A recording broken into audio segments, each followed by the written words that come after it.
से बोलिए। ओम शांति, ओम शांति। तो अभी जिस चीज को हमने भक्ति में बहुत गाया और यहाँ हम सबको इस बात का प्राउड है कि उस बात को हमने प्रैक्टिकल में पाया। भक्ति में हम गाते चले आए कि तुम्हें माताश्च पिता, कि तू हमारा माता पिता है और हम तेरे बालक हैं। पर वो चीज केवल कहने और गाने मात्र ही रही, मगर जब हमें ये परम पिता परमात्मा शिव का, जिससे हम परिचय पाए हुए हैं, उसका सही परिचय मिला, तो वो बात जीवन का एक अनुभव बन जाती है कि सचमुच भक्ति में जिसके लिए हमने इतने गीत गाए कि तुम मात पिता हम बालक तेरे, तुम्हारी कृपा से सुख घनेरे, तो सुखों का आधार है हमारी स्मृतियां। भक्ति में हमने बहुत चीजें पढ़ी हैं, गाई हैं, पर उसकी यथार्थता तक ना हमें किसी ने बताया और ना हम उन बातों पर इतना गौर कर पाए कि जिस चीज का हम इतना गायन कर रहे हैं और जिसका परिणाम भी हम गाने पे ला रहे हैं कि परमात्मा के साथ जो जुड़े रहते हैं उनको अपार घनेरे सुख मिलते हैं। पर भक्ति में किसी का ये अनुभव यदा कदा कोई सुनाता होगा कि हमने बहुत भक्ति की और हमारे जीवन के अंदर हमें इन सुखों की प्राप्ति हुई। मगर मेरा निजी अनुभव इस बात के लिए है, मैं जब 13 वर्ष की थी तो हमें इस ज्ञान का दिल्ली सरोजनी नगर बहुत से लोग जानते भी हैं, तो वहां से 59 में हमें ये ज्ञान मिला। लौकिक माँ को ये बात का परिचय मिला, उन्होंने हमारे लौकिक पिता को बताया और दोनों ने बिल्कुल घर के सामने ही सेवा केंद्र था। सेवा केंद्र तो बहुत समय से चल रहा था, पर जिसको कहते हैं कि जब घड़ी आती है तो दिल्ली के अंदर सर्दी बहुत पड़ती है, तो ग्राउंड में लोग बैठते हैं जब जब धूप जहाँ जहाँ आती है। तो वो धूप ही एक कारण बनी कि हमारे को इस ज्ञान का पता पड़ा। तो पता पड़ने पर उस समय तो 59 में कोई चित्र नहीं थे, कोई चीज नहीं थी।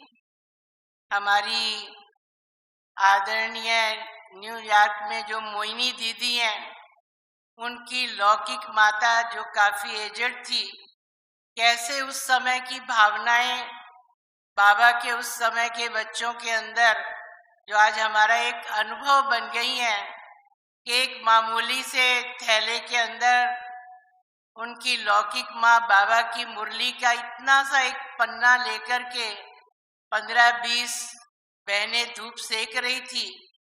और हमारे लौकिक पिता सरकारी जॉब पर थे, तो हमें मकान मिला हुआ था और सर्दी के कारण सब लोग नीचे आके बैठते थे, धूप सेकते थे। तो उसमें वो बूढ़ी माता आई तो बोला भगवान आ चुका है। कितने सरल शब्दों में वो बात कह रही हैं। तो उन लोगों को बड़ा आश्चर्य हुआ कि भगवान आ चुका है। तो उन्होंने बोला मुझे 10 मिनट दो, मैं आपको थोड़ा भगवान का परिचय सुनाना चाहती हूँ। तो सबने थोड़ा उनको टाइम दिया और उनकी बातों को सुना। और सुनने के बाद जिनको उन बातों के अंदर रस आया, अर्थात उनकी एक स्मृति बनी, वो बातें उनको घड़ी घड़ी याद आने लगी कि ये बूढ़ी माँ आई और आकर के हमको कह रही है कि भगवान आ चुका है। और सुनाया क्या उन्होंने, मुरली का कुछ चंद शब्दों का पढ़ते हुए अपना अनुभव सुनाया। और मुरली भी आज के समय के अनुसार नहीं होती थी, पहले लिथो करते थे मुरली को और उसको कितनी करेक्शन करनी पड़ती थी।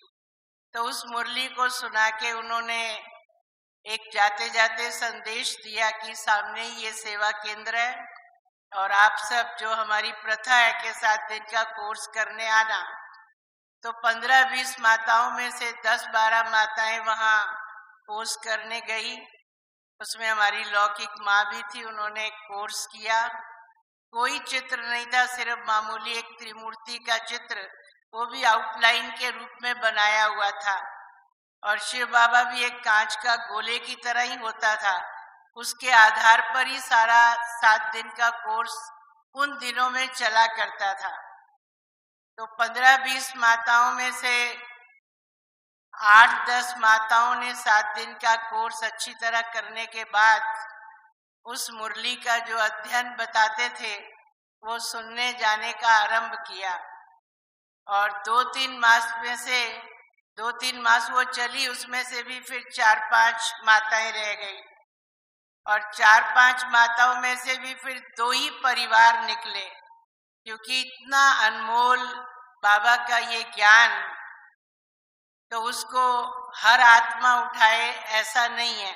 सुना बहुतों ने, पर चलने वाले, रास्ते को चुनने वाले केवल 2 ही निकले। तो उसमें सेंटर में कुछ उस समय ऐसी प्रॉब्लम आई, हमें तो बहुत समय ज्ञान में चलते नहीं हुआ था। तो तुरंत हमारे लौकिक पिता को पूछा गया कि आपके घर में ये सेंटर ट्रांसफर कर दें।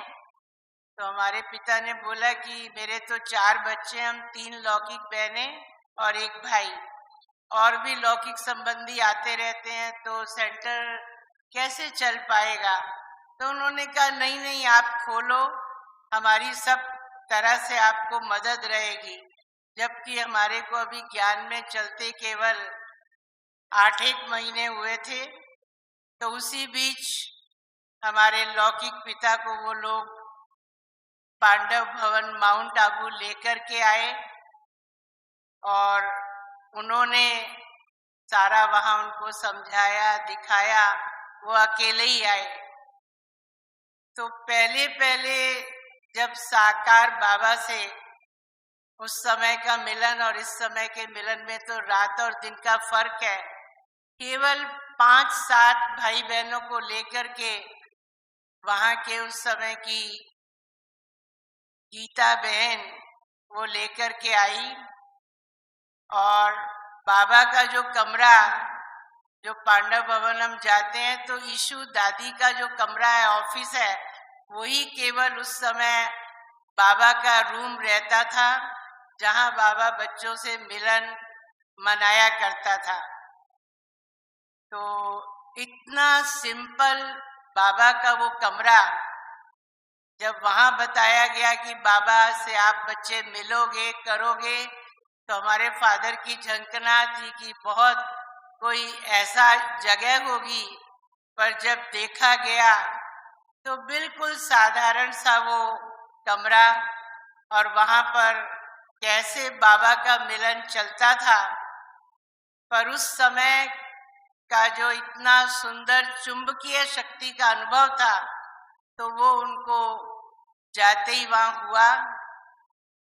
और बाबा बच्चों से शाम को मिला करता था। उस समय के रहने करने की व्यवस्था तो टेंटों में होती थी, हिस्ट्री हॉल भी नहीं था। तो सबको अपना पूरा बेडिंग, अपना बकेट सब लेके जाना पड़ता था। इवन दो बर्तन भी लेके जाने पड़ते थे।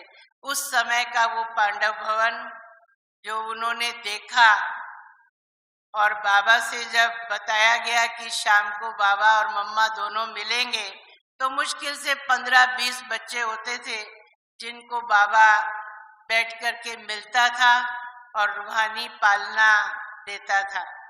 तो जब प्रथम बार बाबा को हमारे लौकिक पिता मिले और उन्होंने वहाँ रहने के बाद आकर के वो अनुभव हमको सुनाया, अपने परिवार को सुनाया, तो बाबा ने पहले मम्मा की गोद में जाता था, फिर बाबा की गोद में जाते थे।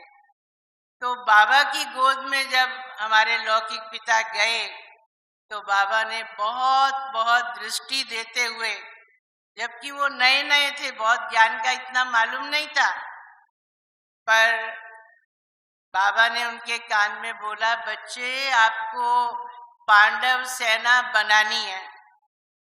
तो वो तो मिलन मुलाकात करने के बाद थोड़े आश्चर्य में आ गए कि ये तो बहुत बड़ा काम बाबा ने मुझे दे दिया कि पांडव सेना तुम्हें बनानी है। तो उस बात का मंथन उनका निरंतर चलता रहा। फिर मिलन मुलाकात करके वो घर दिल्ली वापस लौटे और उन्होंने वो बात आकर के हमें बताई। तब तो हमें मालूम नहीं था, पर इतने में ही जैसे मैंने पहले बताया कि वहाँ कुछ कारण बना और उस कारण से तुरंत हमारे घर में वो सेवा स्थान जो है परिवर्तन हो गया। तो उस समय उन्होंने उस बात का अर्थ हमें बताया कि बाबा ने जो आपके कान में ये वाक्य बोला तो बाबा जानता था, और बाबा ने वो बात आपके कान में कही कि बच्चे तुम्हें पांडव सेना बनानी है, अर्थात तुम्हें निरंतर अब सेवा पे लग जाना है और बाबा का संदेश, सबको प्रीत बुद्धि बनने का कार्य तुम्हें करना है। ये बाबा ने महावाक्य बोला और कारण बना जो 8-9 मास में ही सेवा स्थान हमारे लौकिक घर में आया। और उसके साथ साथ इतना सहयोग कि मोहिनी बहन की जो लौकिक मम्मी, माँ उनकी और उनका भाई, वो हमारे साथ ही रहने लगे। हम लोग तो नए नए थे, हमें नहीं मालूम था, मेरी उम्र ही 13 वर्ष की थी, बाकी 3 भाई बहन छोटे छोटे थे, तो कैसे सेंटर चलेगा, किस तरह चलेगा। पर बाबा की एक स्मृति ने हमें भी उतनी ताकत देनी शुरू की और उनका सहयोग रहा और किस तरह सेवा केंद्र घर में खुल गया। तो मतलब बाबा की एक एक बात जो बाबा हम बच्चों को कहता है, उसमें कितनी सामर्थ्य भरी हुई है, ताकत भरी हुई है। पर वो तभी ताकत का आभास हम कर सकते हैं जब हम उस बात को प्रैक्टिकल रूप दें। तो थोड़ा घर में ये बात हुई, कैसे करेंगे, किस तरह करेंगे, पर उन सब बातों को जो सहयोगी बने, मोहिनी बहन की लौकिक माँ और भाई, तो उन्होंने हमें इतना अच्छा सहयोग दिया कि बाबा का सेवा स्थान बहुत अच्छा। उस समय तो ये उपसेवा केंद्र है, ये पाठशाला, ऐसा कोई अर्थघटन नहीं होता था, बस बाबा की सेवा माना बाबा का सेवा केंद्र। तो वो बहुत अच्छी अच्छी सेवाएं होने लगी और उसमें भी हमारे लौकिक पिता को सेवा का दिन रात बहुत अंदर ही अंदर इतनी लगन कि वो सेवा के बगैर रह ही ना सके।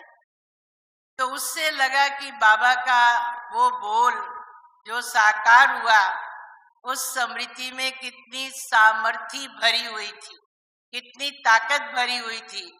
हम घबराए, पर बाबा ने परिवार को पूरी मदद दी और हम सब छोटे छोटे थे, हमारे अंदर भी वो ज्ञान का बीज पड़ना शुरू हुआ और हमें भी एक लौकिक छोटे से जीवन के अंदर अलौकिक पालना भी मिलनी शुरू हुई और सेवा स्थान घर में ही रहा। सेवा की सारी गतिविधियों को जानने का और अनुभव करने का बुद्धि छोटी थी, मगर कारोबार होने के नाते वो चीजें जीवन के अंदर जो मेरा बचपन का एक संकल्प था, छोटी उम्र में कभी कभी ऐसे विचार आते थे कि भगवान से हम कैसे मिलेंगे, किस तरह मिलेंगे, और मुझे लौकिक जीवन के अंदर दुनियावी रीति से कभी अपना वो जीवन नहीं अपनाना, ये विचार मुझे आते थे बचपन में, मगर उसका मालूम नहीं था। पर बाबा ने कैसे किस तरह वो साधन घर में ही बना दिया और सेवा का एक सुंदर नॉलेज भी मिलने लगा, और उन लोगों के जीवन से बचपन से ही वो बातें सीखने में आने लगी, देखने में आने लगी। बुद्धि में तो शायद इतनी न उतरती हो, मगर वो जीवन जिसको मैंने अपने अंदर अंदर प्रश्न के रूप में कभी उठाती थी, तो मेरे सामने मेरा रास्ता थोड़ा थोड़ा खुलने लगा। तो सेवा तो अपने रूप से चलती रही, हमने अपनी पढ़ाई पूरी की।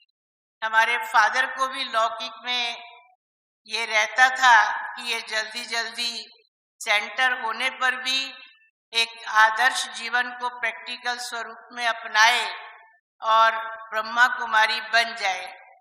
तो ब्रह्मा कुमारी बनने का कार्य तो मैं घर में करती रहती थी, मगर दीदियों और दादियों का आना, उस समय सेवा केंद्र बहुत नहीं थे, तो दीदियां दादियां सेवा केंद्र के नाते से घर में आती रहती थी। तो वो हमें पारिवारिक जीवन में रहते हुए देखकर मैंने अपना लक्ष्य ये चुना था कि लौकिक घर में अब सेवा केंद्र तो खुल गया और मुझे मेरे रास्ते का जो है पूरा अनुभव होने लगा कि अब यही रास्ते पे मुझे चलना है। पर मैंने इतना लक्ष्य अपने मन में लिया कि मुझे नौकरी करनी है और अपना बाबा का ये जो सेवा केंद्र घर में खुला है उसमें मैं रात दिन सेवा में लगी रहूंगी। दोनों काम करने हैं, ये भी करना है और वो भी करना है। मगर हमारी बड़ी दीदी बहुत बार दिल्ली में होने के कारण उनका आना जाना सेवा केंद्र के नाते से घर में बहुत होता रहता था। तो वो बार बार मुझे कहती थी कि राज, तुम्हारा ये लक्ष्य तो अच्छा है, पर मैंने तुम्हारे लिए एक सुंदर लक्ष्य चुना हुआ है कि तुम हद को छोड़कर अगर बेहद में जाओगी तो तुम्हारा भाग्य बहुत बड़ा बना हुआ है। तो मुझे थोड़ा उस समय अच्छा नहीं लगता था। मेरे को घर की परिस्थितियों के आधार पर लगता था कि नहीं, घर में काम भी करना है और बाबा की सेवा में भी लग करके अपना जीवन बनाना है। परंतु उस रूहानी पालना ने और दादियों दीदियों की स्मृतियों ने मुझे धीरे धीरे इस तरीके से एक डिसीजन करने का जो है अंदर ही अंदर एक ताकत दी।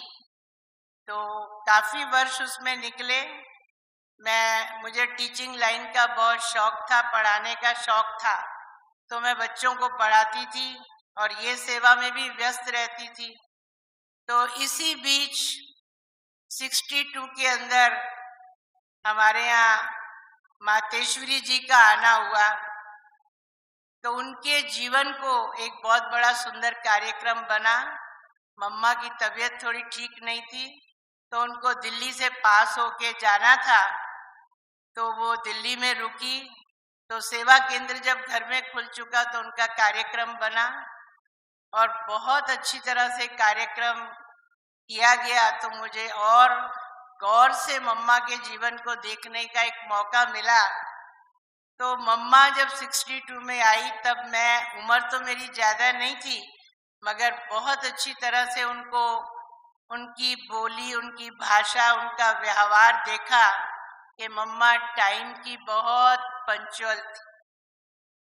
थोड़ा सेवा के कार्यार्थ लेट हो गया तो मम्मा ने उस समय, उनकी ब्राह्मणी यमुना दादी थी, तो उनको बोला कि मैं अभी खाना नहीं खाऊंगी क्योंकि समय हो चुका है। तो उनको थोड़ा ठीक नहीं लगा कि खाना बनाया और मम्मा ने ना बोला, पर हमने देखा कि मम्मा एक उस बात को ही लेकर इतनी दृढ़ता में नहीं थी। पर हर कार्य में मम्मा की अपनी दृढ़ता, मम्मा के जीवन की सफलता तो रही, पर मम्मा के जीवन का उस पुरुषार्थ का प्रभाव अनेकों पर पड़ जाता था। तो मम्मा के जीवन का वो पंक्चुअलिटी, रेगुलरिटी, और किस तरह मम्मा बड़ी बड़ी बातें लेकर के उस समय जो परिवार निकले थे, जो बाबा के बच्चे निकले थे, तो प्रॉब्लम तो जीवन के अंदर शुरू से ही आती रहती हैं, पर मम्मा की ये विशेषता हमने देखी कि बड़ी बड़ी बातें, ढेर सारी बातें लोग लेकर आए, और जब मिलन मुलाकात का टाइम हो तो कितना मम्मा के अपने व्यक्तित्व का एक ऐसा प्रभाव देखने में आता था। बाहर वो ढेर सारी बातें करते और मम्मा के सम्मुख आते तो उनको जैसे बातों की सूझबूझ ही भूल जाती थी। तो ये मम्मा का व्यक्तित्व हमने प्रैक्टिकल लाइफ में देखा कि बड़े बड़े लोग बाहर से कुछ बातें करते, पर मम्मा के आगे जाके जैसे बिल्कुल वो शांत और शीतल हो जाते। और अगर किसी ने कोई बातें ढेर सारी सुनाई भी, पर मम्मा ने उनका बोलना बहुत, और मम्मा का 2 शब्दों में ही उत्तर रहता था। तो मम्मा का जीवन भी इतना सहज, सरल, बोलना कम, और चाल चलन इतना रॉयल कि उस समय के जो लोग थे, बाबा कहता था कि अरे तुम मम्मा के मुरीद हो, पर मम्मा का जीवन ही इतना प्रभावशाली था कि मम्मा के जीवन को देखकर लोगों को दिल होता था कि नहीं, ये पथ हमारे लिए बिल्कुल सहज है, क्योंकि मम्मा बड़े सरल रूप से किसी भी बात का सुलझाना, समझाना और सॉल्यूशन देना, ये मम्मा की एक सहज नेचर हमने प्रैक्टिकल में देखी। तो इस तरह चलते चलते जब दीदी का फिर वही बार बार मुझे स्मृति दिलाती थी कि राज तुमको बेहद की सेवा में जाना है, तो आखिर एक घड़ी आई। तो 74 के अंदर मैंने ये डिसीजन लिया कि अब दीदी दादियाँ बार बार मुझे कह रही हैं, तो जरूर इस बात के अंदर मेरा भाग्य बना हुआ है। तो उस बात को मैंने सहर्ष स्वीकार किया, और मैंने दीदी जी को पत्र लिखा कि दीदी आप मुझे बहुत समय से कह रही थी, तो आज मैं बिल्कुल रेडी हूँ। तो दीदी का बाहर जाकर के कहीं आना हुआ, दीदी बॉम्बे गई हुई थी, और मैंने वहाँ समाचार लिख के भेजा, और दीदी ने बोला मैं दिल्ली आ रही हूँ, पर पत्र में ही मुझे लिख दिया कि मैं तुझे दिल्ली में नहीं रखूंगी। तो मैंने कहा ये तो एक प्रश्न पहले तो मैंने बड़ी मुश्किल से सॉल्व किया, और दीदी ने वहाँ ही पत्र में मुझे बार बार अंडरलाइन किया वो वाक्य कि मैं तुम्हें दिल्ली में नहीं रखूंगी।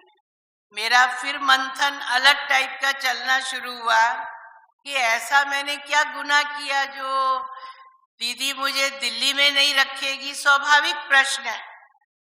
पर जब दीदी दिल्ली के अंदर सभा के बीच में आई, हमारे लौकिक माता पिता को बुलाया गया, क्योंकि उस समय ऐसे संकल्प लेना भी इतना सहज नहीं होता था, और दादियों को, दीदियों को तो ये रहता था कैसे कुमारियां निकलें। तो मैंने कहा ये तो मेरे लिए एक और क्वेश्चन बन गया है। तो उन्होंने सभा में मेरे लौकिक माता पिता को खड़ा किया, तो बोला कि अमर प्रकाश भाई, शांति बहन, मैं इसको दिल्ली में नहीं रखूंगी। तो वो बात मुझे डाइजेस्ट होने में बहुत समय लगा, और उसके बाद मैंने सभा के बीच ही कहा कि अब मैंने लिख तो दिया और मैंने कह भी दिया, मेरे पास जवाब भी आ गया। तो मैंने रियली उस समय उस स्मृति को याद किया, और याद करके हाँ बोल दिया। फिर मुझे वो बात याद आई जब हम परिवार के साथ मधुबन आए थे, तो मैंने कहा मेरे को साकार बाबा ने भी ये बात बोली थी कि ये बच्ची अपना फैसला अपने आप करेगी। तो मैंने कहा मेरे को फोर्स तो लौकिक माता पिता ने भी नहीं किया, मैंने अपना फैसला अपने आप ही किया है। अब फैसला अगर आत्मा ने किया है तो ताकत देने वाला बाप सदा मेरे साथ रहेगा। ये बात की स्मृति में मेरे अनेक अनुभव हैं और साकार बाबा को इस बात का मेरे लिए ख्याल आ चुका था कि ये बच्ची अपना फैसला अपने आप करेगी। तो मैंने स्वयं से 74 में ये फैसला किया, साकार बाबा और मम्मा की अच्छी तरह से पालना ली, क्योंकि दिल्ली में बाबा वर्ष के एंड में आते ही रहते थे और ऐसे ऐसे बच्चों ने उस समय बाबा की वो कमाल दिखाई, जो नए नए बच्चे 6 माह सभी ज्ञान में हुआ है और बाबा को उन्होंने साकार में दिल्ली में बुलाया। वो किस्सा सुना होगा आपने, एक मेजर रिसाल सिंह भाई थे, मिलिट्री के बहुत बड़े व्यक्ति, और उन्होंने एक ठान लिया था अपने मन में कि साकार बाबा को हमें दिल्ली में बुलाना है। और उससे पहले एक बाबा के बच्चे थे डॉक्टर माथुर, वो मेट्रोलॉजिकल डिपार्टमेंट के डायरेक्टर थे, उन्होंने भी बहुत थोड़े समय के अंदर इस बात को साकार किया कि हमको बाबा को दिल्ली में बुलाना है। तो वो सब स्थान हमारे घर के नजदीक थे, तो बाबा तो 1.5 महीना 2 महीने के लिए दिल्ली में आते थे, तो सब सेंटर जो भी गिने चुने खुले हुए होते थे तो बाबा की मुरली वहां ही सुनने जाते थे। तो बाबा को, बाबा की पालना, जो उस समय सेवा स्थान जिन्होंने भी जहाँ खोले हुए थे, दूर पार वाले भी, तो साकार बाबा और मम्मा की पालना के वो अधिकारी अधिक से अधिक बनने का उनको चांस मिलता रहा। तो बाबा की वो साकार की पालना ने असीम शक्ति दी और उस शक्ति के आधार पर मेरा अपना ये पुरुषार्थ निरंतर बना रहा, बचपन से लेके कि बाबा जो एक एक वाक्य हमें बोलता है उसको पूरा हमें अच्छी तरह से उसका मनन और मंथन करना है। बाबा के उस वाक्य के पीछे बाबा की पूरी मदद, बाबा की पूरी ताकत बनी रहती है। अब तो बाबा का हम वाक्य वो सुनते ही हैं कि बाबा सकाश देता है, दे रहा है, पर वो देने की पात्रता तो हमें अपनानी पड़ती है। तो उस समय तो साकार में बाबा बैठ बैठ के प्यार दे करके, बुला करके, किट्टी खिला करके, गोद में बिठा करके अपनी वो पालना हम बच्चों को देता था। तो वो पालना के स्वरूप 74 में जब मैंने डिसीजन ये लिया और दीदी जी ने मुझे मधुबन बुलाया और मैं मधुबन में 3-4 मास मुझे रखा गया और मुझे अलग अलग ड्यूटी दी गई। पहली ड्यूटी दीदी जी ने मुझे दी, दीदी मनमोहिनी जी ने, कि आपको मेरे पत्र लिखने हैं। तो मैं थोड़े समय पत्र व्यवहार में रही और उसके बाद थोड़े समय के बाद आपको टोली विभाग में जाना है, टोली की सेवा में रही और थोड़े समय कोई और कार्य के अंदर लगाया। इस तरह 3-4 महीने की पालना देकर फिर मेरे को दादी गुलजार के साथ गुजरात के चक्र में थोड़ा लगाने के लिए दीदी दादियों ने भेजा। तो मैंने गुजरात के कुछ एक सेवा केंद्र देखे, बड़ौदा देखा, भरूच देखा और सूरत देखा और देख करके फिर हम सब वापिस आ गए। तो मुझे नहीं पता था, यहाँ जब मैं आई तो थोड़े समय के बाद फिर मुझे महसाणा भेजा गया, थोड़ा उत्तर गुजरात की सेवाएं भी करी, फिर उसके बाद यहाँ बुलाया और तुरंत मेरा प्रोग्राम पहले इंदौर का बना दिया गया कि आपको इंदौर जाना है। तो सारा सामान इंदौर के लिए तैयार हुआ, मैं तैयार होके बाहर निकली तो तुरंत प्रोग्राम चेंज हो गया कि आपको राज यहाँ नहीं जाना है, आपका प्रोग्राम थोड़े समय के बाद बनेगा। तो ये चीजें मुझे लग रहा था कि मेरी स्थिति को चेक होने की चल रही है। अभी मुझे ये बात कही जा रही है और दूसरे समय में वो बात चेंज हो जाती है। तो उस समय दादियों दीदियों की भी एक अनूठी पालना हमें मिलती रही। तो दीदी मुझे बोली कि राज, इसमें भी कल्याण है। तो थोड़े समय के बाद मेरा प्रोग्राम बॉम्बे गामदेवी में बनाया गया। तो दादी जी ने भी मुझे बुलाया कि वो मेरी कर्म भूमि है, आप वहाँ जाओगे, वहाँ गए तो तुम सदा के लिए पास हो जाओगी। वो वाक्य मेरे लिए एक वरदान का रूप बन गया। वो स्मृति मेरे लिए एक मेरे भाग्य को बढ़ावा देने वाली बन गई। तो मुझे अपने आदरणीय रमेश भाई, उषा बहन याद आ रहे हैं। वो यहाँ उस समय आए हुए थे 75 में। तो वो मुझे बॉम्बे गामदेवी ले गए, क्योंकि वो स्वयं वहाँ नज़दीक में ही रहते थे। उनके साथ दादी जी ने मुझे बड़े प्यार से भेजा। पर उस समय मुझे रियल आत्म ज्ञान महसूस हुआ तो मुझे बहुत रोना आया। कि क्यों रोना आ रहा है कि मैं कहाँ दिल्ली और कहाँ बॉम्बे, तो मैं बहुत दूर हो गई हूँ। तो इस चीज ने मुझे मेरी कमजोरी का एहसास कराया कि अभी तूने आत्मा का पाठ पक्का नहीं किया। आत्म ज्ञान था मेरे पास, पर मुझे बार बार वो चीज बैरियर बन रही थी कि तू इतनी दूर चली जाएगी, दूर जा रही है। आखिर मैं वहाँ सेवा केंद्र पे जाके पहुंची और हमारी आदरणीय सरला दीदी, जो आज हमारे सूक्ष्म रूप में साथ हैं, उनकी लौकिक बड़ी बहन निमो बहन वहाँ पर रहती थी। उनके साथ मुझे 1.5 वर्ष रहने का मौका मिला। मैं 1.5 वर्ष गामदेवी में रही और पहली हमारी कॉन्फ्रेंस थी तो वहाँ भाईदास भाई हॉल में। तो निमो बहन को मैं उनकी नेचर को आज भी याद करती हूँ।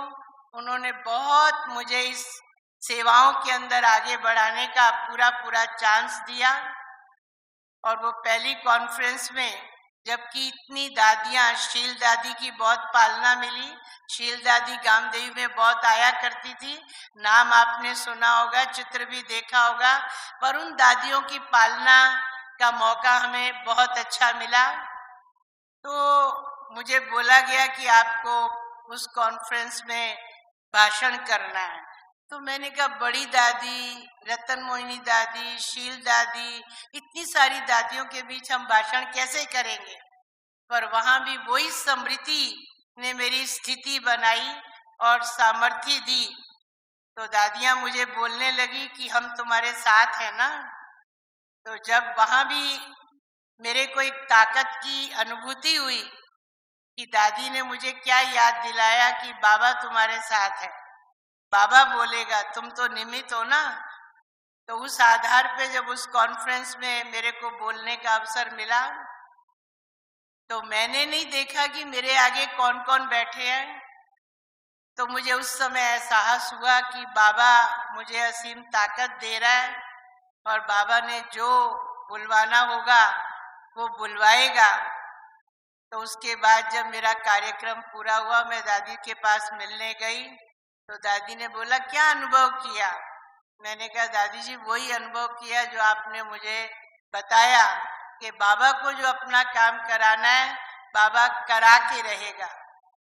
और उस समय तो इतने साधन इत्यादि नहीं होते थे, मगर उस समय रूहानी ताकत का हमने बहुत अनुभव किया। और ज्यादा लंबे चौड़े इतने सेवा के साधन और अलग अलग टाइप की सेवाएं ऐसा कुछ नहीं था, मगर उस समय ज्ञान और योग का अपने अंदर मंथन मनन करना और योग को रियल योग, और वो भी दादियां बैठ कर के योग कराती थी, उनकी असीम शक्तियों की अनुभूति होना। और उससे जहां भी कभी कहीं कदम रखते थे तो उस चीज का परिणाम तुरंत मिलता था। जब गामदेवी में ये कॉन्फ्रेंस होने की तैयारी थी तो कोई साधन नहीं थे। हमारी निमो बहन बड़े सहज भाव से मुझे बोली कि राजबहन कॉन्फ्रेंस तो इतनी दूर है, कैसे जाएंगे। तो उससे पहले मुझे वर्ली में सेवा करने का एक मौका मिला हुआ था। मैं वहाँ रोज दिन में 2 बार जाती थी, 2 बार आती थी। तो वहाँ पर एक डायरेक्टर निकले, टीएन पाई करके, तो वो कोर्स करने आते थे और उनको इस कॉन्फ्रेंस का हमने बताया कि हमारी कॉन्फ्रेंस भाईदास भाई हॉल में होने वाली है। तो उन्होंने उस बात को स्वीकार किया, निमंत्रण भी दिया। तो मैंने कहा थोड़ी सी हमारे को तकलीफ है क्योंकि स्थान दूर है। तो बोला क्या चाहिए? तो मैंने कहा थोड़ा 1-2 साधन हो तो हमारे आने जाने वाले लोगों को सहज हो जाएगा। तो उन्होंने 8-10 गाड़ियां हमको दे दी। बोला ये लो चेक, आप ये पेट्रोल भरवा लेना और गाड़ियां यूज करना। तो ये सब चीजों के अनुभव हमें बताते हैं कि बाबा की अगर एक एक स्मृति को हम प्रैक्टिकल बाबा के ऊपर छोड़ देते हैं और बड़ों की आज्ञा का पालन करते हैं और बड़े हमें सशक्तिकरण दे रहे होते हैं और बड़ों ने ही आगे बढ़ाया, जो इन बातों का अनुभव हम करते चले गए। तो वहाँ गामदेवी की कॉन्फ्रेंस के अनुभव के बाद मुझे वो थोड़ा समय हुआ था वर्ली सेवा केंद्र को ठीक ठाक करने का, और एकदम अचानक ही मैं सेवा केंद्र से गामदेवी में रहती थी वहाँ पहुंची। तो मुझे संदेश दिया गया, बताया गया कि अब तो आपको बड़ौदा जाना है। तो उस समय हम ना तो बोल ही नहीं सकते थे, मतलब ना शब्द ही नहीं था। कारण हमने बड़ों को देखा कि हर दादी, हर बहन, जी हाँ, जहाँ बाबा मम्मा बोले वहाँ उस बात को आज्ञाकारी रूप से स्वीकार करने में खुशी रहती थी। जिनको देखा उनको खुशी होती थी, तो वही चीज अपने अंदर डाइजेस्ट होती चली गई, धारणा में आती गई। तो जैसे ही मैं दोपहर को पहुंची, मुझे बोला तुम्हें कल तो बॉम्बे से बड़ौदा की तैयारी करनी है। तो मैंने कहा ठीक है दीदी, ठीक है, ऐसा करके बात की। तो मुझे बॉम्बे से बड़ौदा भेजा गया, पर बड़ौदा में नहीं आ पाई। कारण कि यहाँ पर हिंदी भाषा बहन को इतना नहीं चाहते थे कि गुजराती लैंग्वेज वाली बहन आए तो अच्छी बात है। तो मुझे सरला दीदी के पास फिर अहमदाबाद 25 दिन के करीब रहना पड़ा, और वहाँ से फिर दादी जी बॉम्बे से अहमदाबाद की ओर आने वाली थी। तो दादी जी ने बोला कि नहीं राज, आपको बड़ौदा ही जाना है। तो मेरा प्रोग्राम 27 मार्च 1977 को मुझे बड़ौदा भेजा गया, और तब से मैं बड़ौदा की सेवाओं में उपस्थित हूँ। जब मैं बड़ौदा गई तो वहाँ एक रेंट के उस पर सेवा केंद्र खुला हुआ था। निरंजना बहन हमारे वहाँ, निरंजना बहन के पास मुझे भेजा गया, और धीरे धीरे करके मुझे तो भाषा आती नहीं थी गुजराती, खान पान भी बिल्कुल अलग था। वो चीजें तो हम कुछ बोल ही नहीं सकते थे। मतलब दादियों ने कहा हमें उन बातों को स्वीकार करना है। तो मैंने कहा जो कहा, जिन्होंने कहा है वो शक्ति भी देंगे।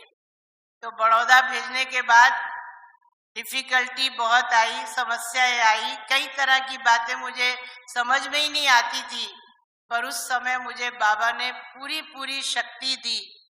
हर चीज को मैंने थोड़ा मन में जरूर आया, विचारों में आया, पर वहां ही मैंने अपने आप को ज्ञान का पाठ पढ़ाया कि बाबा ने जो आत्म ज्ञान दिया है, अब तक तो हमने सुनाया जरूर, मगर वो हमारी प्रैक्टिकल लाइफ में नहीं आ पाया था। हम उसको प्रैक्टिकल रूप में कभी ऐसा सोचे, कभी वैसा सोचे। पर वहां पर बड़ौदा के अंदर जाकर जब सेवाओं का आरंभ भी हुआ और एक बहुत बड़ा मेला वहां आयोजित किया गया था, उस सेवार्थ मुझे दादी जी ने भेजा, और हम दोनों बहनें वहां धीरे धीरे, मैं भी उस बात को सीखने का प्रयास करने लगी, और बहुत अच्छी रीत से वहाँ रहना करना आरंभ हुआ। और उस मेले का आयोजन हुआ तो मेले का कार्यक्रम बहुत अच्छी रीत से हुआ। तो मेला पूरा होने के बाद फिर मैं वापस मधुबन आई, तो भाई बहनों का बड़ा एक वो रहा, क्योंकि निरंजना बहन जॉब करती थी उस समय सेंटर पे, दूसरी कोई ऐसी बहन नहीं थी। तो भाई बहनों की इच्छा थी कि ऐसी बहन एक साथीदार हो, तो उन्होंने कहा कि नहीं, दादी इनको वापस भेजो। जबकि मेरा प्रोग्राम तो 1 मास का ही था। दादी जी ने बॉम्बे से मुझे 1 मास के लिए भेजा, पर हम कह नहीं सकते थे दादी 1 मास पूरा हो गया। नहीं, दादी ने मुझे फिर रिटर्न जर्नी करके बड़ौदा भेजा। तो बड़ौदा के अंदर बाबा के बहुत अच्छे अच्छे अनुभव केवल इन स्मृतियों के आधार पे ही हुए कि बाबा ने मुझे क्या क्या वरदान, जब जब बाप दादा से हम मिलते थे तो बाबा ने एक बार मुझे वरदान दिया था, बच्ची बहती नदी अच्छी होती है। तो उस वाक्य ने भी मेरे जीवन के अंदर मेरी स्थितियों को, कभी अप एंड डाउन होता था तो मैं उस वाक्य को याद करती थी, उस वरदान को याद करती थी कि बाबा ने मुझे कहा हुआ है बहती नदी अच्छी होती है। अब जहाँ दादियाँ कह रही हैं वहाँ हमें तो ज्ञान को ही बहाना है ना, ज्ञान को ही सुनाना है। तो धीरे धीरे बड़ौदा के अंदर मैं रही, अपने मन को मैंने सेट किया, सीखने का पूरा पूरा अभ्यास किया, और एक अंदर का अटूट विश्वास रहता था, वो स्मृति रहती थी कि बाबा ने जहां मुझे रखा है बाबा ने रखा है। दादियों के मुख से भी बोलने वाला तो बाबा है ना। तो एक है मुख से बाबा बोलना, एक है अंदर से निश्चय होकर के कि बाबा ने मुझे रखा है, तो मेरा जिम्मेवार जवाबदार बाबा है। तो इस स्मृति ने मेरी स्थिति को बहुत अच्छा बनाया, मेरे अंदर वो उमंग उत्साह आया, और आते आते सेवाएं आरंभ हो गई।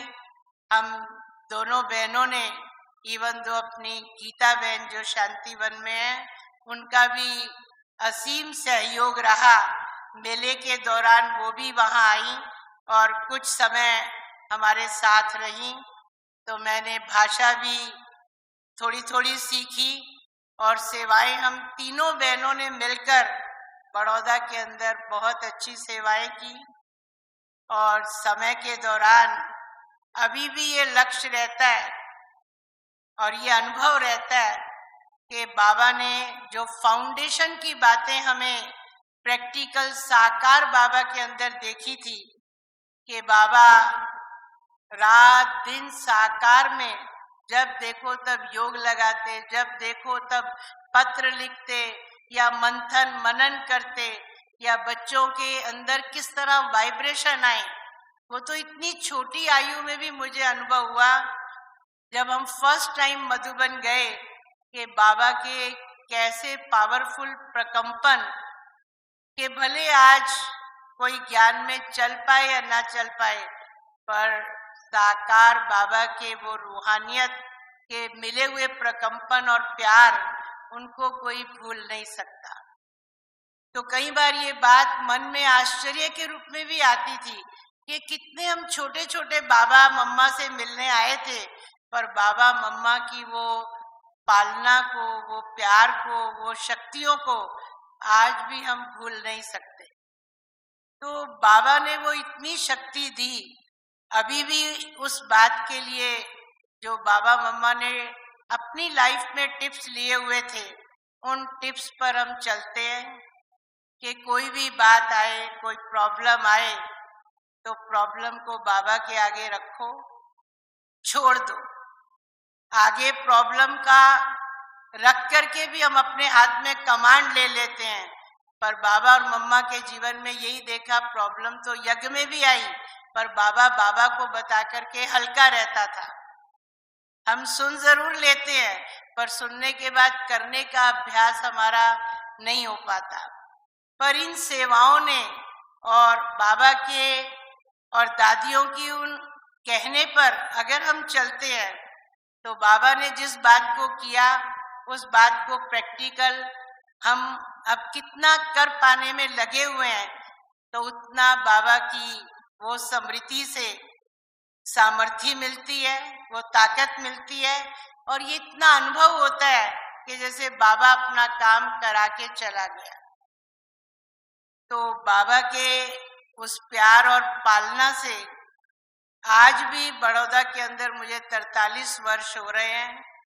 हम देखते हैं कि कोई भी कार्य बाबा के हुए तो अगर हम दिल से, मन से और बाबा को साथ रख के उस संकल्प को प्रैक्टिकल बोल रहे हैं तो बाबा अपना काम करा के दिखाई देता है। लगता ही नहीं कि बार बार उस कार्य के लिए हमें बोलना पड़े, कहना पड़े। नहीं, बस बाबा को सौंप दो। ये बाबा और मम्मा की पालना से जीवन के अंदर जो प्यार पाया, पालना पाई, उससे जीवन के अंदर एक सशक्तिकरण महसूस होता है। और आज भी कोई भी तरह के विघ्न आते हैं तो विघ्नों के अंदर मेरा मूल पुरुषार्थ यही रहता है कि विघ्न के रूप में आ रहा है, पर हमारा मूल फाउंडेशन का जो आत्मा का पाठ है, जो बाबा ने निरंतर पक्का करते हुए हम बच्चों को दिखाया कि बाबा की कोई आलोचना करता था साकार में, गालियां देता था, कैसी भी बातें करता था, साकार बाबा उसको गले लगाता था, टोली देता था। शुरू में तो साकार के टाइम में तो अलग अलग टाइप के विघ्न आते रहते थे, मगर बाबा की अवस्था को हमने कभी हलचल में नहीं देखा। तो वो चीजें सुनी तब थी, पर आज अगर हम उस बात को प्रैक्टिकल करने में लगे हुए हैं तो मुझे बड़ा अच्छा लगता है इस बात को अनुभव करने में कि नहीं, कोई हमें हमारी आलोचना कर रहा है, कोई कुछ भी कर रहा है, मुझे उस मूल बात को पक्का करना है। तो आज उस मूल को पक्का करने में उस बात का कोई भी ना अच्छा असर होता है ना बुरा असर होता है। अच्छे असर में तो हम खुश हो जाते हैं, पर बुरा असर जब होता है तो वो सहन करने की ताकत हमारे में नहीं आती है। पर बाबा ने जो शुरू में आत्मा के पाठ को पक्का करने का हमें प्रयास बताया, तो आज अगर हम अपनी उन्नति नहीं कर पाते, उन बातों को सहन नहीं कर पाते और विघ्नों के घेराव में आते रहते हैं, तो उसका मूल निराकरण मैंने तो इस बात से ही लिया हुआ है कि हम अपनी आत्मा का पाठ पक्का करें। कोई भी चीज अगर हमें हिला रही है तो हमारी कमजोरी हिला रही है, और अगर हमारा आत्मा का पाठ पक्का होगा तो कैसी भी बड़ी बड़ी बातें आए, कुछ भी प्रॉब्लम आए, हम उसको सहज सरल रूप से पार कर सकते हैं। और इसी तरह बाबा के बड़े बड़े कोई भी कार्य होते हैं तो जीवन के अंदर एक ही लक्ष्य है कि बाबा के बच्चों को किसी भी तरह का किसी कार्य करने में कोई तनाव नहीं होना चाहिए। तो बाबा के बच्चे तनाव रहित होकर के अगर कार्य करेंगे तो कार्य में सफलता हुई पड़ी है, क्योंकि बाबा भी मुरलियों में कहता है, आज भी बाबा ने बोला कि बच्चे मांगने से मरना भला। पर हम सब मिलकर के अगर बाबा की याद का पुरुषार्थ करते हैं और याद का रियल रिजल्ट है कि हमारे अंदर वो निशानियां प्रैक्टिकल रूप के अंदर हों, कोई सामने आए तो हम उसको आत्मीयता से देखें। ज्ञान को जानना एक अलग बात है, पर उस बात को प्रैक्टिकल स्वरूप में लाना, उसके लिए तो बहुत मेहनत और अभ्यास करना पड़ता है। इस आत्मा के पाठ को अभ्यास में लाने के लिए साकार में हमने दादियों को, बड़ों को देखा कि कितना वो लिख लिख करके भी इस बात को पक्का करते थे कि मैं आत्मा हूँ, सामने वाला आत्मा है, मैं आत्मा हूँ, सामने वाला आत्मा है। आत्मा समझ के मैं आत्मा से बात कर रहा हूँ। आज अगर हमारी स्वयं की उन्नति नहीं हो पाती तो मूल बात, हम इस बात के लिए अवश्य अपने अंदर पुरुषार्थ करें कि उस मूल को जितना हम पक्का करेंगे, मूल हमारा प्रिंसिपल है, प्रिंसिपल पर ही हमें ब्याज मिलेगा, इंटरेस्ट मिलेगा, बाबा की दुआएं मिलेंगी, बाबा की आशीर्वाद मिलेगी, और बाबा हमारा रास्ता खोलता जाता है। तो हमने साकार बाबा के पुरुषार्थ के अंदर हर पल यही बात देखी कि बाबा अपनी मस्ती में रहता था, और मस्ती में हम तभी रहेंगे जब अपने देह से पर रहेंगे। पर रहने वाले ही अपनी मस्ती के अंदर रह सकते हैं।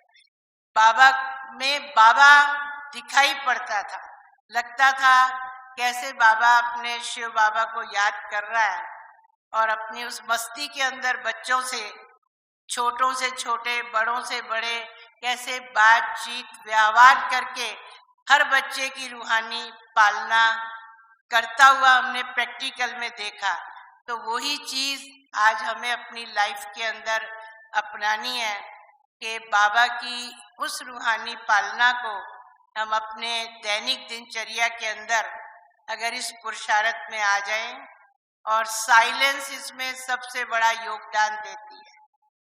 अगर आत्मा का सही पुरुषार्थ हम करने में लगे हुए हैं तो वो व्यक्ति कम से कम बातचीत करेगा, आवश्यक पूर्ण बातचीत करेगा, और अधिक से अधिक वो साइलेंस के अंदर रहेगा। और बड़े बड़े तूफान, बड़े बड़े विघ्न अगर हम अपने अंदर से दृढ़ हो जाएं कि मुझे उस बात के अंदर साइलेंस वेपन ही अपनाना है, तो बहुत बड़े जीवन के अनुभव है कि वो तूफान कैसे चले गए, ना संबंध बिगड़े, ना वातावरण बिगड़ा, और ऑटोमेटिकली समय के अनुसार बाबा हर एक को समझा भी देता है। अगर हम साइलेंस का वेपन अपने साथ यूज करते हैं तो उसके लिए हमें जरूर अपने आत्मिक स्वरूप को धारण करना है। जैसे शरीर के वस्त्र धारण करते हैं, ऐसे आत्मिक स्वरूप को धारण करना है। उसमें हमारा इनर कितना स्वच्छ है, हमारी वृत्ति, हमारी दृष्टि, हमारी सोच। अगर सोच पॉजिटिव है तो आत्मा की ज्योत अपने आप ही उजागर होगी, आत्मा का दीप प्रज्वलित रहेगा, और दीप प्रज्वलित होगा तो आत्मा के अंदर बल आएगा, और उस बल आने से हमारी वाणी, हमारा बोल, उसके अंदर सुधार आएगा। और जब उस चीज में सुधार आएगा तो हमारे व्यवहार के अंदर सुधार आएगा। तो बाबा ने ये प्रोसीजर बताया हुआ है, किसी एक चीज को पाने के लिए हमें उसको अपने अंदर के प्रोसीजर से ठीक करना है। अगर हम अपनी स्मृतियां ठीक रखना चाहते हैं तो हमें सबसे पहले अपनी वृत्ति पर ध्यान देना है। हमारी वृत्ति पॉजिटिव है। अब पॉजिटिव का मतलब सरल से सरल, पहले हम अपने आत्मिक स्वरूप में हैं। अगर आत्मिक स्वरूप में है तो आत्मीयता के अंदर वो आत्मिक प्रकंपनों में है। आत्मिक संकल्पों में है तो अच्छा संकल्प है, अच्छी सोच चल रही है। अच्छी सोच से ही हमारा अंदर का दीपक उजागर होगा, और अंदर का दीप अगर हमारा जला हुआ है तो जरूर कोई कैसा भी दीप आएगा तो हम उसको जला पाएंगे, उसको भी रोशन कर पाएंगे। और हमारा ये अपना अंदर का पुरुषार्थ अगर सही स्वरूप से चलता होता है, जब साकार बाबा मम्मा ने एक चुंबकीय शक्ति अपने प्रकंपनों से हमें अनुभव कराई है साकार रूप में, तो हम अगर इस ओर अपना पुरुषार्थ करेंगे तो अन्य आत्माओं को प्रभाव न पड़े, ये नहीं हो सकता। पर हमें रियल अपने अंदर इस झंकना के अंदर रहना है कि सचमुच मेरी दिन की दिनचर्या आत्मीयता से हो रही है। तो अनुभव ये कहता है, कई बार है सेंटर्स में भाई बहन आते हैं, पुराने भी आते हैं, नए भी आते हैं, कोई बिल्कुल नए नए आते हैं। अजीबोगरीब कोई बात बन जाती, कोई घटना घटित हो जाती है, तो देखते हैं कि शुरू में जब आते हैं तो एग्रेसिव नेचर होती है, पर धीरे धीरे बाबा का ये किया हुआ अपना पर्सनल पुरुषार्थ, अगर हम उसको अपना पर्सनल पुरुषार्थ बना लें, उस पद्धति से चलना सीख लें, तो ये अनुभव है कि कैसी भी घटनाएं घटित हुई पर एकदम हम बिंदी लगा दें उस बात पे बात पे बिंदी लगाना हम बोलते हैं, पर लगाना एक अलग चीज है, बोलना एक अलग चीज है। अगर बात पे बिंदी लगा दी, अपने आप को बिंदु बना लें और बाप बिंदु को याद करें, तो कितना हम आगे बढ़ेंगे। और आगे तभी बढ़ सकते हैं, नहीं तो वो बात हमें पकड़े रखेगी या हम बात को पकड़े रखेंगे, तो रियली बाबा को हम याद नहीं कर पाते हैं और ना अपने सही स्वरूप में टिक पाते हैं। और न टिकने के कारण वो सामर्थ्य, वो ताकत हमारे जीवन के अंदर नहीं आ पाती है जो हम बाबा से प्राप्त करना चाहते हैं। तो हमें हर बात को अपने अंदर विश्लेषण के रूप में अंदर लेना है कि जो चीज मैं सोच रही हूँ, मैं सही दिशा की ओर अंदर से उस बात को सोच रही हूँ। अगर अंदर से वो सही दिशा में बात चल रही है, वृत्ति से कर्म में आना है, तो वृत्ति मेरी अंदर गलत है तो कर्म कैसे ठीक होगा। और अगर कहीं कर्म ठीक कर रहे हैं और वृत्ति गड़बड़ है तो उसका प्रभाव नहीं पड़ेगा, वो दूसरों का कर्म सेवा नहीं करेगा। तो बाबा के जीवन और मम्मा के जीवन में ये प्रैक्टिकल देखा कि जो बाबा मम्मा हम बच्चों को कहते थे, वो बाबा मम्मा प्रैक्टिकल में स्वयं पुरुषार्थ करते हुए अनेक बच्चों ने देखा है। जो उस समय के बच्चे, उन्होंने पल पल बाबा मम्मा को अपने अंदर एक गॉडली स्टूडेंट की तरह पढ़ते हुए देखा है। जब देखो तब कुछ ना कुछ बाबा लिख रहा है, पढ़ रहा है, हम वो चीज नहीं करते। और ये करने का अगर हम स्व अध्ययन शुरू कर दे तो हमारे को देख बाबा हमें ताकत ना दे।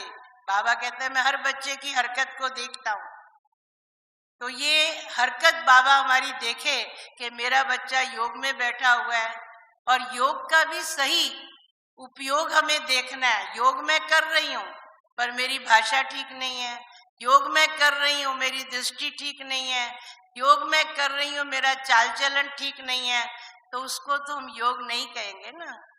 योगी के जो बाबा ने लक्षण बताए हैं, तो उन लक्षणों से और उस लक्ष्य से हमें अपना मापदंड करना है।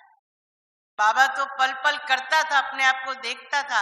अभी भी मुरलियां हम पढ़ते हैं तो बाबा कहता है बच्चे मैं खाते खाते भी कई बार भूल जाता था।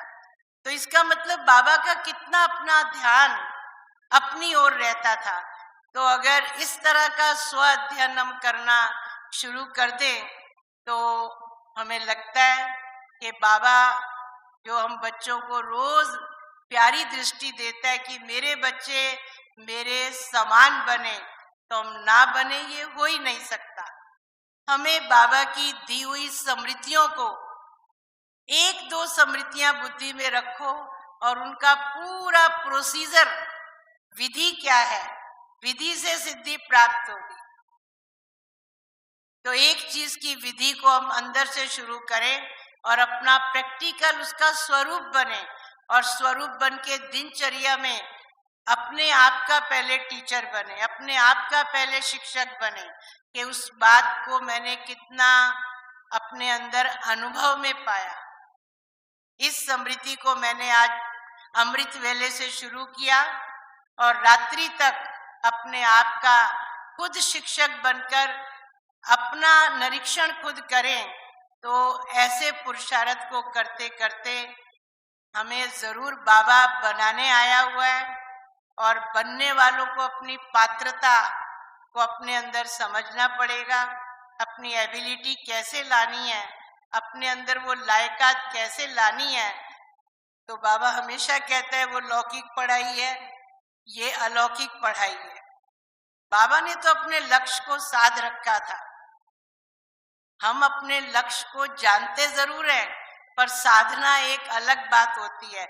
हर पल हमें वो लक्ष्य याद हो कि मुझे करना क्या है और मुझे बनना क्या है।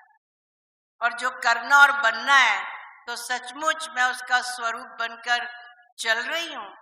अगर इतना ध्यान हम अपने ऊपर रखें, जबकि ये तपस्या का मास चल रहा है, तपस्या हम कर रहे हैं, पर तप का सेक मुझे कितना आ रहा है।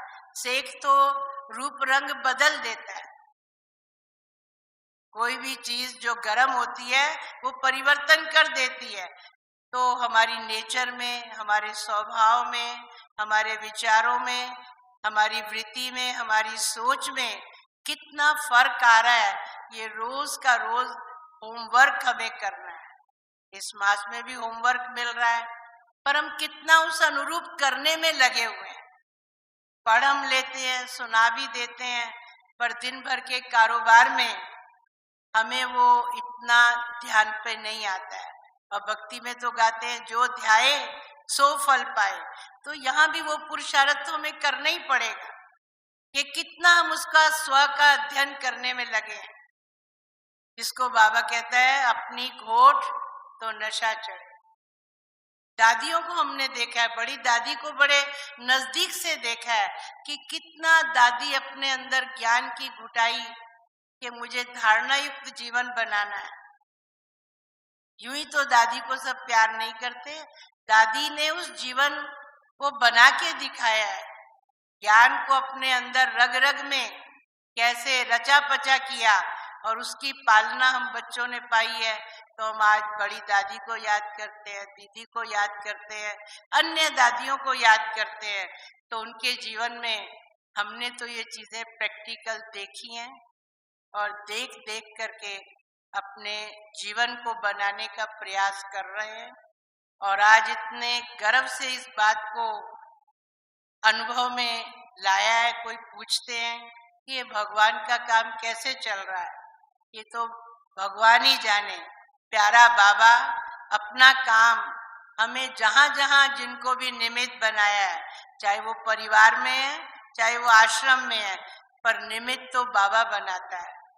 और बनने वालों के अंदर भी उतनी उत्कंठा होती है कि बाप का काम हम बच्चों का काम है, बाप का काम हमारा काम है, बाप का कार्य मेरा कार्य है। अगर ये लगन हमारे अंदर है, वृत्ति के अंदर ये बात पक्की हो गई है, तो बाबा हम बच्चों को उसकी शक्ति देता रहता है। और करावनहार बाबा है, हम करावनहार तो नहीं है ना। तो बाबा करावनहार है, हम निमित्त है, पर जिम्मेवारी लेना हमारा काम है कि इस कार्य की जिम्मेवारी बाबा हम लेंगे। तो बाबा अनुभव कराता है कि कैसे बड़े से बड़ा कार्य है बाबा करा देता है, वो हम बच्चों के जीवन का अनुभव बन जाता है। तो बाबा के जीवन के अंदर ये भी एक बात देखी जो बाबा प्राय बच्चों को कहता रहता था, बच्चे और कुछ हो ना हो, कार्य बाबा का है, अपनी उंगली देते चलो। पहले तो संकल्प, शुभ संकल्प की उंगली देनी है। शुभ संकल्प तो हमारे रहें, पर उस शुभ संकल्प के अंदर कभी उस बात के लिए व्यर्थ संकल्प नहीं आना चाहिए। शुभ संकल्प दो तो धीरे धीरे हमारे अंदर विचार आएगा कि ये कार्य करना है, मैं कैसे करूं, किस तरह करूं। पर बाबा के बच्चे भी अनुभव सुनाते हैं और हमारे को भी अनुभव है कि बाबा के कैसे भी कार्य हो रहे हैं, पर अगर दिल से शुभ संकल्प की उंगली हमने उठा ली तो बाबा करावनहार उस कार्य को करा के ही रहेगा, रह रहा है और कार्य होता ही रहेगा। तो ऐसी ऐसी बातें जीवन के अंदर अनुभव में पाई हैं। और ओम शांति।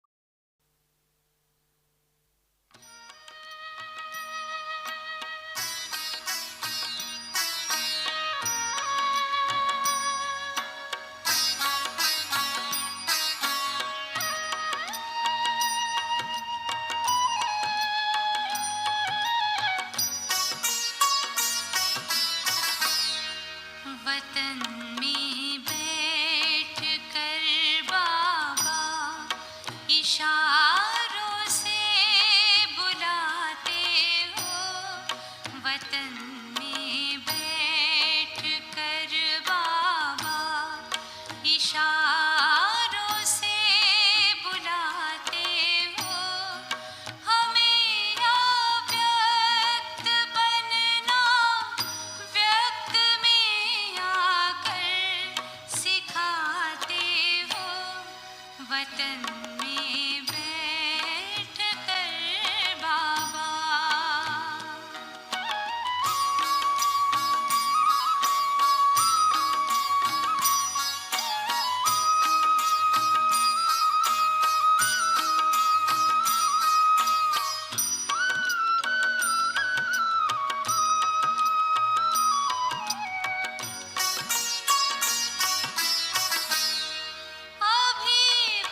वतन में बैठ कर बाबा।